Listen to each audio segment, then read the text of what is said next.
वो मैं पूछ रहा था कितनी दूर रहते हो आप सूला विनयार्ड से मैम?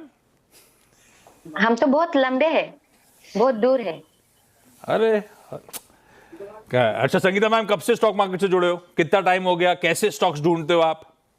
हाँ, हम फ्रंट लाइन के स्टॉक्स चुनते हैं, निफ्टी 50 के, और लॉन्ग टर्म के लिए खरीदते हैं। हमारे पास जियो फाइनेंस के 1250 शेयर्स है जो 326 रेट से लिए हुए हैं। हाँ। बाद में और ये IRCTC के एक एक करके जियो फाइनेंस लंबी अवधि के लिए लिया हुआ है 326 327 रुपए के भाव पे, है ना मैम? हाँ, उसमें खरीदे थे, वो रेट से खरीदी थी, लेकिन अभी लॉन्ग टर्म नुकसान के हो रहा हिसाब से खरीदे। हाँ सतपाल साहब, हम सब रिटेल फंस गए हैं जियो फाइनेंस। अब इसमें क्या है कि रिलायंस इंडस्ट्रीज भी दबाव में था तो उसका भी खामियाजा, और अपने आप में भी सेंटिमेंट्स बिगड़े हुए थे, और उन पे जिनके अभी धंधे पिकअप नहीं हुए हैं, जहाँ वैल्यूएशंस थे वो थोड़े से वाइप ऑफ हुए हैं, तो जियो फाइनेंशियल्स में मल्टीपल रीजंस थे जो इस तरह से दबाव आया है। क्या करना चाहिए? मेरी खरीद भाव से तो अब 100 रुपए से ज्यादा दबाव में आ गए सतपुते साहब। आशीष जी देखिए, मुझे लगता है कि जियो फाइनेंस में जो करेक्शन हुआ है हमने देखा करीबन 380 से लेके करीबन 200 तक। ये 200 के नीचे फिसलना इतना पॉसिबल नहीं है। मुझे लगता है जितना फैक्टर्ड इन होना था वो हो चुका है। कर प्रोबेबली ऐसा हो सकता है कि ये 230 और 200 में थोड़ा सा कंसोलिडेट करे, लेकिन इवेंचुअली यहाँ से एक रैली मिलनी चाहिए। करीबन 265 से लेके 280 का यहाँ पे एक शॉर्ट टर्म स्विंग का टारगेट बनता है। तो फिलहाल तो मैं यही कहूंगा, आप बने रहे। स्टॉप लॉस रहेगा आपको आपका 200 के नीचे, सो 190 के स्टॉप लॉस के साथ लॉन्ग पोजीशन में बने रहे। मुझे लगता है कि एक रिलीफ रैली मिलेगी और उसमें से आपको एग्जिट, एटलीस्ट पार्शियली एग्जिट तो मिलेगी। थोड़ा मोटा लॉस होगा, अगर आप चाहे तो बुक कर लेना, लेकिन प्रोबेबली अगर बाजार ठीक हो जाता है तो फिर आपको एग्जिट भी मिल सकते हैं। तो ऐड वैड करना है तो I think this is a good level. Add करने का भी अच्छा लेवल है 190 के स्टॉप लॉस के साथ, लेकिन बने रहिए, अभी होल्ड करेंगे मैम इसको। जियो फाइनेंशियल्स की बात हुई तो ध्यान रखिए इस चैनल का, और जियो फाइनेंशियल्स के जो प्रमोटर्स हैं एक ही हैं, तो एक इंडिपेंडेंट फाइनेंशियल एडवाइजर से भी कंसल्ट करिएगा। सोनी मैम के पास, श्वेता सोनी जी के पास उदयपुर जा रहा हूं। Soni ma'am hi, good afternoon. Soni ma'am Sir, आपका good. पहला सवाल। Very good afternoon, sir. Hi ma'am. Hi, ma'am. Hi, sir. Yes ma'am. Yes, sir. सवाल कौन सा है पहला मैम? मेरा सवाल है कि जो मैंने ये विशाल मेगा मार्ट का IPO अभी जो लॉट में मेरे खुला है, अभी ये ऊपर जाएगा या इसको होल्ड किया जाए, क्या किया जाए सर इसका? सब्जी साहब ट्रैक कर पाओगे क्या? रिसेंट लिस्टिंग वाला मामला है, इनफ डेटा है कुछ बात करने के लिए, या छोड़ा जाए? जी प्राइस क्या है इसका? तो ₹1 मुझे हेल्प करोगे? 102 रुपए के आसपास के जोन से विशाल मेगा मार्ट।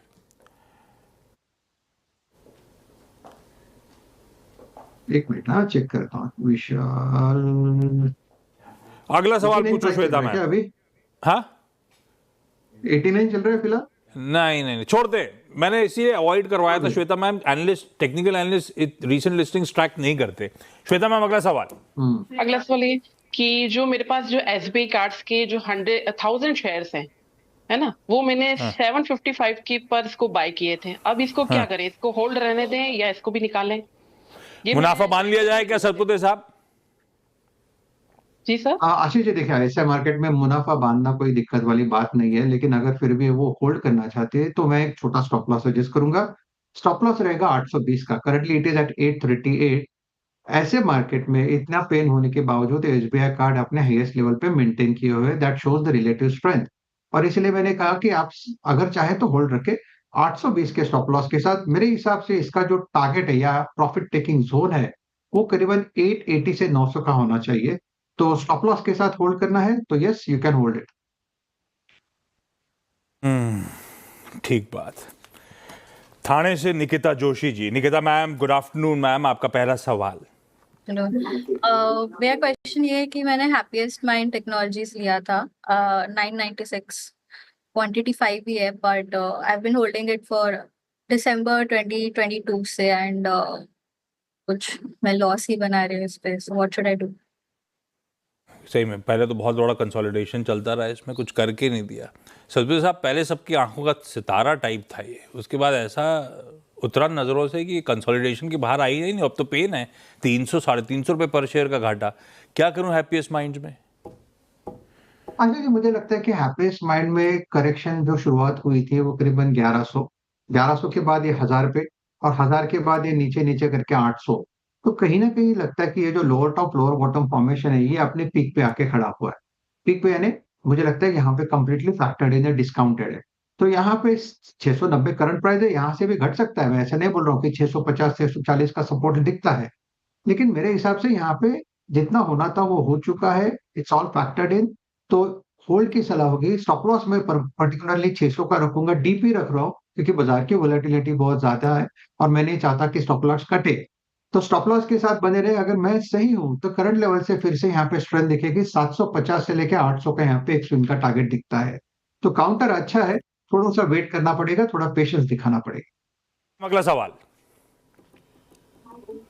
सर, रिलायंस के 300 शेयर से 1256 के रेट से लॉन्ग टर्म के लिए है, क्या किया जाए?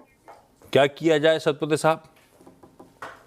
आशीष जी, रिलायंस है। रिलायंस तो होल्ड का ही एक कैंडिडेट है। रादर मैं कहूंगा ये 1200 का लेवल, ये एक बाइंग अपॉर्चुनिटी है। जितना करेक्शन था तकरीबन 1600 के लेवल से हमने देखा 1200 से। 1200 क्या है, क्यों हम लोग 1200 की बात करते हैं?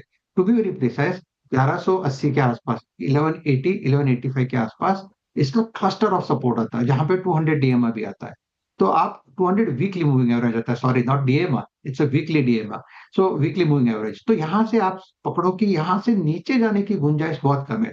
और हमने देखा 1200 के नीचे जाते ही यहाँ पे बाइंग शुरू होती है। इनफैक्ट पिछले 3 दिन रिलायंस नहीं संभाला। काउंटर अच्छा है। एट दिस लेवल ऐड करना है तो आप ऐड भी कर सकते हो। स्टॉप लॉस ऑब्वियसली मैं थोड़ा सा डीप रखूंगा 1160 का। मेरे हिसाब से एक रैली फ्रैली मिलनी चाहिए करीबन 1300 साढ़े 1300 तक। ये मैं शॉर्ट टर्म व्यू ले रहा हूँ यहाँ पे। Okay. लेकिन रिलायंस ऐसा काउंटर है जो आपके पोर्टफोलियो में रहना चाहिए। ठीक है। चैनल का स्वामित्व प्रबंधन रिलायंस इंडस्ट्रीज के पास है। एक और स्टैंडर्ड डिस्क्लेमर, इंडिपेंडेंट एडवाइजर से यहां भी कंसल्ट करिएगा। क्विक फायर, श्वेता मैम अगला सवाल जल्दी से। जी, मेरा ये पारस डिफेंस के 1000 शेयर्स है मेरे पास, वो भी 1000 पर भी बाय किए हैं मैंने। तो इसको क्या किया जाए अब? 1000 at 1000 सत्तो साहब क्या करें? 1000 at 1000 पे 100 का लॉस। नहीं, 850 का स्टॉप लॉस रखें। और मेरे हिसाब से 1050 से लेके 1150 का इसका एक शॉर्ट टर्म स्विंग का टारगेट प्रोबेबली। इसके लिए आपको एक 3 महीना वेट करना पड़ेगा, लेकिन counter at this level looks good to me. Nikita ma'am अगला सवाल। IGL 600 पे लिया है for the quantity for 20 hold या 600 पे आईजी, 500 नहीं 600 कह रही है मैम, 600 पे लिया हुआ है। ये स्प्लिट से ये एडजस्टमेंट हुआ था ना, कोई कॉर्पोरेट एडजस्टमेंट, उससे पहले की बात कर रहे हो आप। ये आपका भाव एडजस्ट होगा मैम, इतना नुकसान नहीं हुआ है। खैर आईजीएल चार्ट्स पे कैसा लग रहा है? आशीष जी, चार्ट पे आईजीएल मुझे लगता है कंसोलिडेट कर रहा है 170 के ऊपर। तो 170 से लेके 200, ये 30 पॉइंट्स में कंसोलिडेशन है। ओवरऑल चार्ट देख के लगता है कि कंसोलिडेशन के बाद ऊपरी लेवल पे ब्रेकआउट आएगा। सो 170 के नीचे स्टॉप लॉस आप प्लेस करें, 165 का रखे चाहे तो, और 200 के बाद स्टॉप लॉस को आप ट्रेल करें। इसका जो टारगेट दिखता है कम से कम 230 तो 235 का होगा। इसका कम से कम मुझे लगता है 4 से 6 महीने आपको रुकना पड़ेगा, क्योंकि काउंटर फिलहाल कंसोलिडेशन में है।